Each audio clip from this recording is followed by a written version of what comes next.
इस हैरान कुन कहानी की इब्तिदा सन 1486 में हुई, जब हुसैन खान के घर एक बेटा पैदा हुआ जिसका नाम फरीद खान रखा गया। जब इब्राहिम अपने बेटे हुसैन के हमरा पंजाब आए तो यह बैलोल लोदी का दौर था और उन्हें पंजाब में जलाल खान के पास मुलाजमत हासिल करने में कोई मुश्किल पेश ना आई। हुसैन की मेहनत और वफादारी ने जलाल खान का दिल जीत लिया और उसने सहसराम, कानपुर, टांडा, हाजीपुर और खवासपुर की वसीउरीज जागीरें हुसैन के नाम कर दी। ये हुसैन की मेहनत और वफादारी का इनाम और इतराफ था। यहीं हुसैन के घर फरीद खान पैदा हुआ। हुसैन की औलाद में सबसे बड़ा होने की वजह से वो हुसैन का वारिस था, लेकिन सौतेली मां बाप बेटे के दरमियान दीवारें खड़ी करने में मसरूफ रहती थी। फरीद खान इस सारे माहौल से तंग आकर घर से चला गया। उनकी मंजिल जौनपुर थी।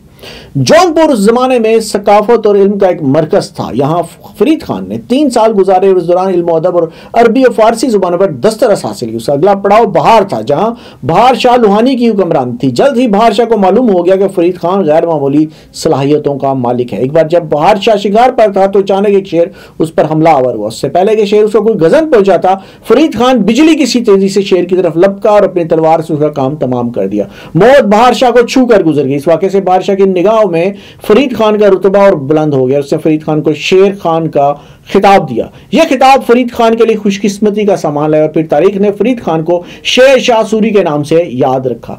इसके ख्वाब अब नई दुनिया के मतलाशी थे। उसे अपने आप को पहचानने का मौका मिल गया था। ज़हीरुद्दीन बाबर एक तूफान की तरह और पानीपत के मैदान में इब्राहिम लोदी को शिकस्त देकर हिंदुस्तान का हुक्मरान बन गए। हिंदुस्तान में मुगलिया सल्तनत की इब्तिदा थी। ये 1526 का साल था।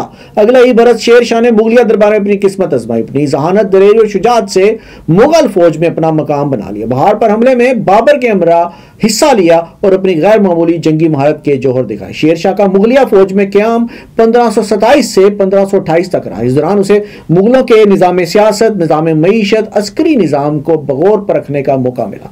उसकी दूरबीन निगाहें मुस्तकबिल का वो मंजर देख रही थी जिसका किसी को अंदाजा नहीं था, सिवाय एक शख्स के, जिसका नाम ज़हीरुद्दीन बाबर था, जो हिंदुस्तान का हुक्मरान था और जिसके दरबार से शेर शाह वाबस्ता था।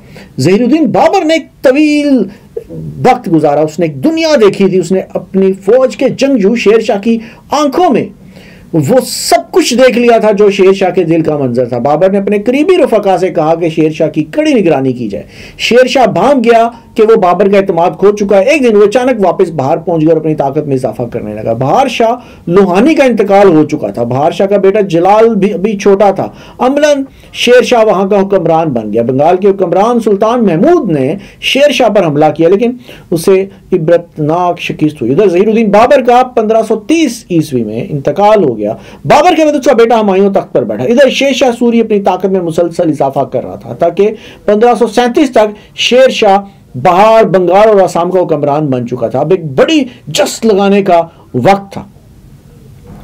शेर शाह ने सल्तनत मुगलिया से टक्कर लेने की ठान ली थी। दौर हुमायूं ने 1532 में होने वाली जंग में महमूद लोदी को शिकस्त दी और उसके हौसले बुलंद थे। 1539 में हुमायूं ने आगरा की तरफ बढ़ते हुए दरिया गंगा को अबूर किया और चौसा के मकाम पर अपना कैंप लगाया। शेरशाह को इसी मौके की तलाश थी। शेरशाह की फौज ने हुमायूं के लश्कर पर हमला कर दिया। मुगलिया फौज पसपा हो गई। चौसा की जंग ने शेरशाह की बर्तरी साबित कर दी थी, लेकिन फैसला कुन जंग अगले साल कनूज के मुकाम पर हुई, जहां शेरशाह की फौज ने हुमायूं के लश्कर को इबरतनाक शिकस्त दी और हुमायूं हिंदुस्तान छोड़कर ईरान की तरफ पसपा हो गया। ये 1540 का साल था जब शेरशाह सूरी पूरे हिंदुस्तान का हुक्मरान बन गया। उसे मालूम था कि मुगल अपनी शिकस्त पर खामोश नहीं बैठेंगे, इसलिए अगले साल ही उसने किला रोहतास की तामीर का हुक्म दिया। एक ऐसा किला जो कश्मीर के आने वाले रास्तों का निगरान हो। पाकिस्तान में मौजूद तारीखी किले मुख्तलिफ बादशाहों ने मुख्तलिफ अदवार में तामीर किए। उनमें से ज़्यादातर किले मुनासिब देखभाल न होने के बाइस ज़माने की शिकस्त और रिख्त का शिकार होकर खस्ता हाल हो चुके हैं। ये वो मकामात हैं जो अपने दौर में सियासी, जोग्राफियाई और जंगी लिहाज से बहुत अहम थे। यही वजह है कि आज भी इन किलों की बाकियात देखकर गुजरे वक्तों की अजमत का अंदाज़ा लगाया जा सकता है। पुठवार और कोहस्तान नमक की सरजमीन के वस्त में तामीर किया गया इस किले की तामीर तकरीबन 5 साल में मुकम्मल। इसकी एक तरफ नाला कस, दूसरी तरफ नाला घान, जबकि तीसरी तरफ गहरी खाई और घना जंगल है। किले की तामीर जंगे कनूज में मुगल बादशाह हुमायूं को शिकस्त देने के बाद शुरू की गई ताकि मजीद हमलों से बचा जा सके। शेर शाह सूरी पोठवार से खैबर तक अपनी हुकूमत महफूज रखना चाहता था। रोहतास किला गखड़ों की सरकोबी और उनके हमलों से बचने के लिए फौजी हिकमत अमली के तहत तामीर करवाया। दरअसल गखड़ मुगलों को कम और बर वक्त इमदाद पहुंचाते थे और यह बात शेर शाह सूरी को किसी तौर पर गवारा नहीं थी। जब किले की तामीर कुछ हद तक मुकम्मल हुई तो शेर शाह सूरी ने कहा कि आज मैंने गखड़ों की पीठ में छुरा घोंप दिया है। किले के ऐन सामने शेर शाह सूरी की तामीर करदा जर्नैली सड़क जीडी रोड गुजरती है। शेर शाह सूरी के बाद उसके बेटे सलीम शाह ने अपने दौरे हुकूमत में किले की तोसी करवाई। किले की तामीर में आम ईंटों के बजाय हीकल पत्थरों और चूने का इस्तेमाल किया गया। ये भारी पत्थर ऊंची दीवारों और मीनारों तक भी पहुंचाए गए। इन बड़े बड़े पत्थरों को बुलंदियों पर नस्ब देकर इंसानी अकल दंग रह जाती है कि जदीद मशीनरी जिस काम को अंजाम देने में नाकाम हो जाती है वो काम सदियों पहले इंसानी हाथों ने कैसे सर अंजाम दिए। 400 एकड़ पर मुहित इस किले की तामीर में बैक वक्त 3 लाख मजदूरों ने हिस्सा लिया।